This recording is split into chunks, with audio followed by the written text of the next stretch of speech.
Okay, still morning, huh? Morning, President Azman, and all our registrar, and also all my fellow architects, and also the graduates in the hall today. Now, this topic was originally supposed to be handled by officer from JKKP lah, but I don't know what happened. They declined. So I have been asked to take over to present this one last minute lah. So it looks like I'm the one-eyed man in a hall full of blind people lah. Looks like it lah. Okay, so basically what I will try to do is I look at the law and appointment of the principal construction work designer. Okay, under the new regulation, there is a word called Principal Construction Work Designer, PCWD. Okay, so if you want to know, I think this one I don't mind, can share the slides lah, but don't take the board as responsible for all this information lah. I'm the only sole person responsible lah. Okay, so take it that I know a lot of people like to, nowadays legal suits flying all over the place lah. Okay, so we don't do that. You can look for me lah. The second one is I will try to look at what are the duties of the principal construction work designer directly from the regulation itself, so that you understand what is your responsibility, what is your risk, and what you need to do as an architect if you are to accept the work of a principal construction work designer. Then there is the scope of works of the principal construction work designer that will explain to you what you actually need to do if you do accept the position of the principal construction work designer. Okay? Then we look at the resources and the risk management at the last there. So because there are still some unknowns inside the regulation itself, I understand from PAM through their own discussion in the working committees that there is still a lot of ambiguity inside the regulation itself. So they are working with the JKKP to try to streamline the thing and improve the thing and update the thing lah. So these are the key things I want to look at also. So the first one is the law and the appointment of the PCWDC lah. Now if you look at the screen there, the act has been moving forward lah. Originally, this one has been extracted from a talk given by one of the JKKP engineers. Originally, the responsibility for safety at the site, safety in construction, construction site is considered a work environment, all lump onto the contractor. Okay? And, when you do that, contractor also sometimes when they are, they originally when they are not given any budget at all. No. In the original, the OSHIM Act, it's very wide, like any other law, it's very wide. It doesn't specifically clearly state what the contractor need to do. So they started doing it in more detail. By 2020, they find that the accident rate in construction site never dropped, continue to be not so good. So they say, no, this one because owner don't want to pay the contractor never employ any proper, procedure to ensure safety at site. Let's take the contractor as the owner responsible also. Now they say, owner responsible, owner say, hey, let's share the responsibility lah. Let's share it with all the professionals also lah. Okay, so that's how we end up with 2024, the legislation on this one. So you can see OSH regulation, the whole bunch of it.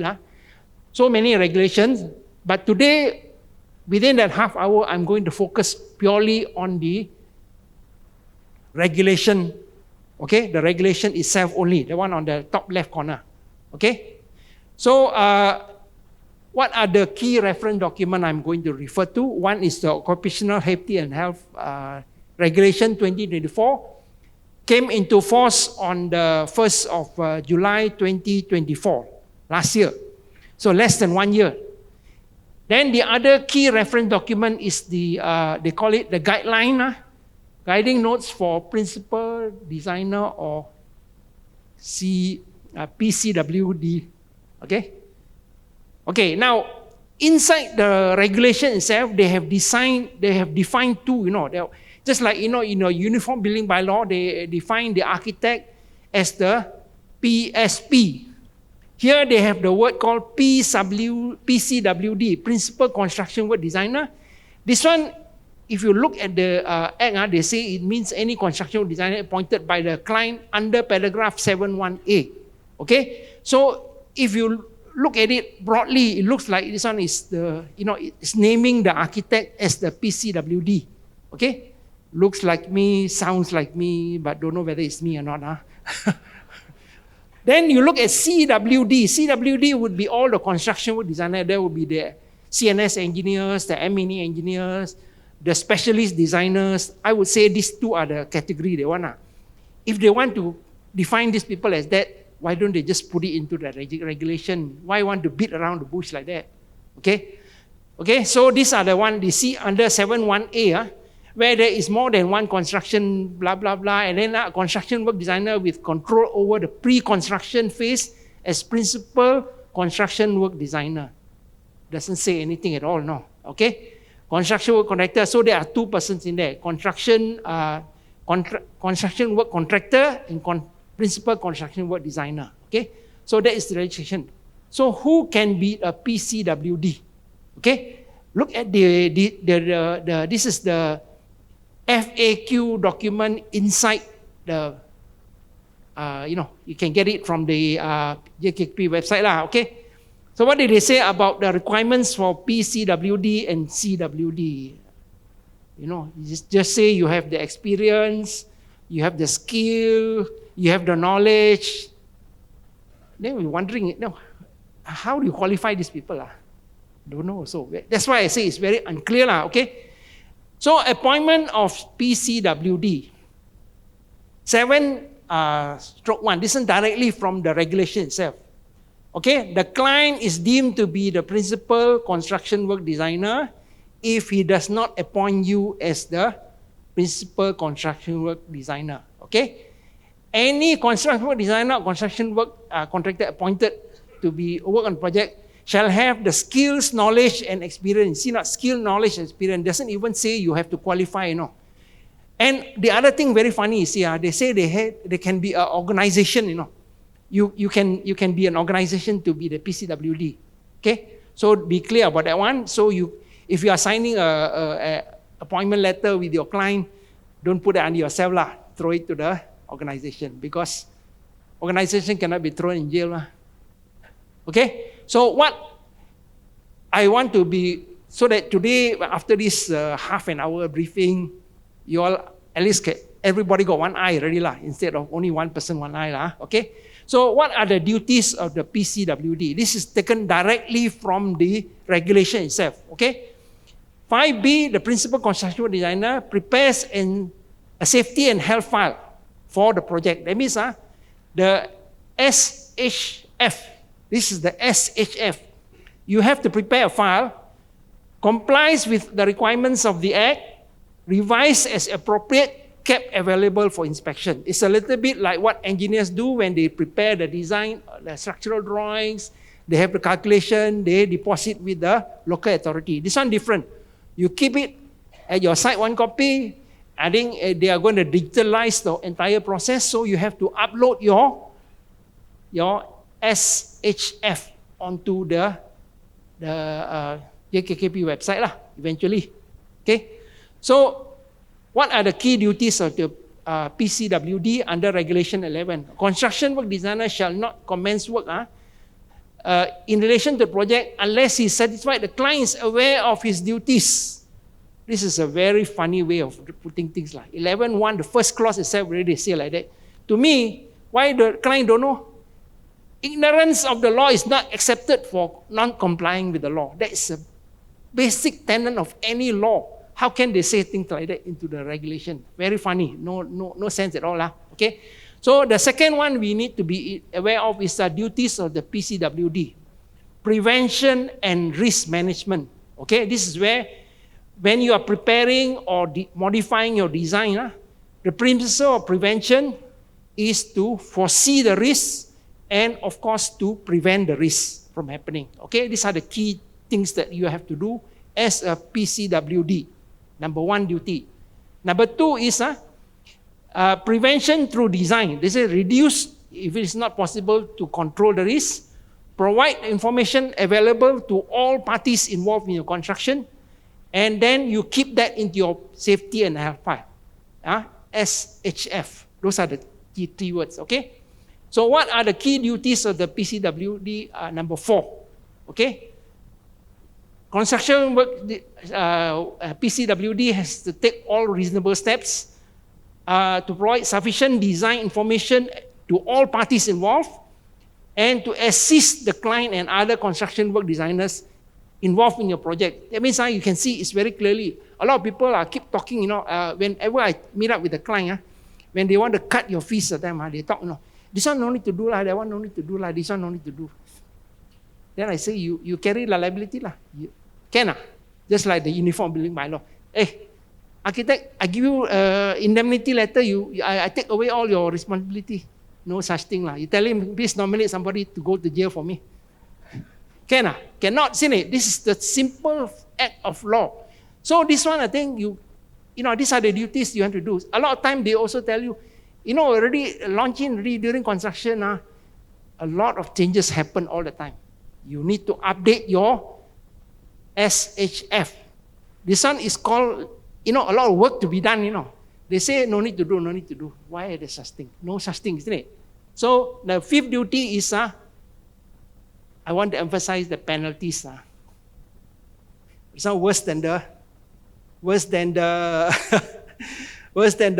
Uniform Building Bylaw. Okay, I think you all know already. Really unreasonable. I think, I don't know what is there already. So if you are taking a risk, please be open with the eyes open.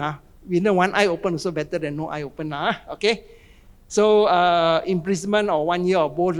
Okay, so this is a really big risk. Okay, so that's why I say you want to sign with the company. Don't sign yourself. Okay, now liabilities holder under the FAQ. You can see the soalan 32 here. It say whatever is the respective parties involved. But if you actually get one case whereby you are the principal work designer and then you didn't lodge in the requirement under their act, then kena miss, then what happened? Our JKKP will probably put in a case against the contractor for the failure, and also you probably the owner also one shot everybody whack first isn't it? So this is what happened. This is a typical case of what happened. So even though they say this is individual, but initially that's what happened I suspect. So what are the duties of the PCWD at the pre-construction phase? Plan, manage, and monitor the pre-construction phase, and the project is carried out without any risk for safety and health throughout the construction period. Okay, so these are the key ones. So if this is the case, what if you accept the role of a PCWD? What is your scope of works? What do you actually need to do? Okay, these are the key 3 areas that you need to know. Okay, prepare and update the safety and health file. This is the key things. Just like a structural engineer, he prepares the structural drawings, he prepares the calculation, he deposits it with the local authority. This one you deposit with JKKP. You have to, before you even start that one, you have to do what is known as a risk assessment of the key risk areas, and you have, where there is a risk, you have to do what is known as prevention through design, PTD. Okay, these are the 3 key scope of works of a PCWD according to the regulation itself. Okay, the 2024 regulation.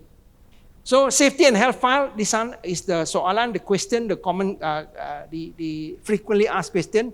I think it's quite straightforward. You need to keep 1 copy at the site, 1 copy at your own, your Google Drive, so that all the parties involved in your project can get access to it.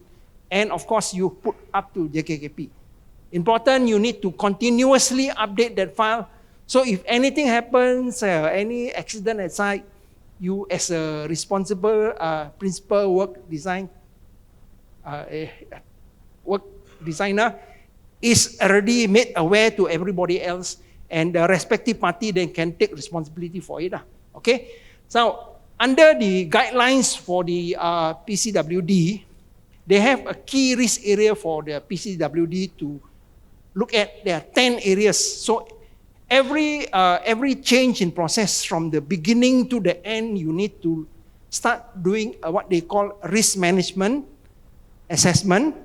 And then after that, you do what prevention measures you can do in your design and in your processes so that you can do the two keywords. Then you prevent more accidents from happening as far as the designer is concerned. Okay, these are the key areas. Risk management assess, you can see this one is taken directly from the guidelines itself. So the process can be complicated or simple depending on how you look at it. So you have to analyze the hazards, okay? And a lot of people who do not know what is risk analysis. So risk analysis is, they ask simple question like, the most likely result of the hazard or event being realized. 5 points, okay? Possible, conceivable, remote, inconceivable is 1, okay? So that's the one aspect of it. The other is, if it does happen, how serious is it? Catastrophic, people, facilities, that's related to construction, okay?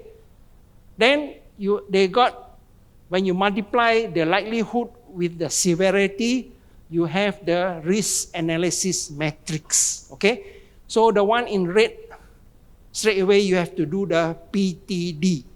Okay, all this analysis, you got to upload onto the JKKP website. Make sure there's a time log, everything, you've done your work already. Okay, so these are the key works you have to do. Okay, now, simple example lah.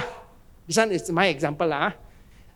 You have a PCWD, not experienced, never keep up with the thing. So the most likely failure will be 5 lah. Multiply by 4, so it's 20. It's red color, you know. If you go back to that one, you can see red color is like that, no? Item 420. You want to reduce your risk, you have to have proper training. You have to follow up with the contract very, very closely. Make sure all your documents are uploaded probably every week. You have to check through. So you reduce the risk from 4 times 3, maybe 12 or something like that. Still in the yellow region. Okay, so that's one way of looking at it lah. So you have to risk. These are real examples. This is taken from Malaysia, US Construction Industry Training Center one. Okay. Now risk action rating. So you have different rating. You need to do different things lah. Okay, and then of course there is a risk control. Okay, you have to eliminate that risk first thing. Then you have to substitute or use something else lah in order to eliminate the risk. You have control, administrative control, and the last is the personal protective equipment. So the last resort is down there lah. So these are the different ways you have to do in order to do your PTD. Okay, prevention through design. Okay, so systematic risk management. I think this one just a slide taken from the guidelines to the PCWD. Okay. Now prevention through design. Again, this is taken out from just one top part of it. This is a 30-page document. So depending on the type of project you're doing, different type of risks will happen. So you need to assess it accordingly. Each project will be assessed differently. Okay. So PCWD, what are the resources and the risks? Okay. Now, these are key resources. You have to be very clear. Professional fees under supplementary services through the development process using a man-hour basis, because currently there are no no known, a lot of unknowns still. To me, it's a lot of unknown. And then you have to incorporate the training costs for the PCWD support project architects, allowance for risk and PA, the professional indemnity insurance if you're buying that. Okay, I already checked with the PII company. They say sure got add on because our current, appointment under the Architects Act does not include this one. Okay, does not include this one because this is a different act. Okay, a lot of clients try to shove this onto us and say, oh, this is no. PCWD is the architect, it named the architect, you have to take the appointment. I say no. You don't want me to do it, you have to compensate me for it. So these are the key things that you need to know. And of course, there are the risk assessment, like you have to risk. These are the key risks still existing inside the regulation itself. The level and detail of the safety and health file is not very clear inside the regulation itself. They say file, so what? They have issued us a really simple checklist under DCR 2. There's one DCR 1, 2, and 3. DCR 1 is for the client to fill in. DCR 2 is all the risks that I listed 1 to 11 just now earlier on. And of course, DCR 3 is the contractor's list of risks. Okay? So that one is not clear. So if you're offering the service as a PCWD, make sure you know what is the maximum man hours you require, okay? The scope of works covered under the existing PII is not covered at all, okay? So this is under a different act, it's not under the Uniform Building Bylaw, neither is it under the Architects Act. So this one is under the OSH Act already, so it's not included in there. It's an entirely different act, different responsibility, which I have already outlined to you earlier, okay? The level of training required for architects in charge of the project. Right now, you see the FAQ still say, you have the experience, the knowledge, and the skill. What is the level? When things start to, not go well, they will probably put in new legislation that say, add into the regulation. Say you have to qualify, you have to attend courses. If you go online and check, courses are not cheap. One person, one day already 8,000 ringgit already, just to train for this one. So you multiply the number of people you have, you know what's the cost to you already. So that's what I mean by future qualifying requirements as PCWD. It's not very clear. I show you in the FAQ already. They just say, experience, skill, knowledge. What does that mean? Business risk for the PCWD is fairly high. I already showed you the analysis just now already. So you know what is the risk you are taking now. Okay, you know what is the risk. So the PCWD is not the PSP. They are two different persons and two different entities. Okay, don't take it as the same. I know a lot of people look through, they say, hey, architect must be the PCWD. No, it's not. It's a different act and a different entity, legal entity. So make sure you understand this one. And hopefully after the afternoon discussion, we share some knowledge. There's a lot more, the amount of information on this one is huge. You can get lost inside the web. Okay, so with that, I would like to hand back to Architect Mustafa. Thank you very much for your attention.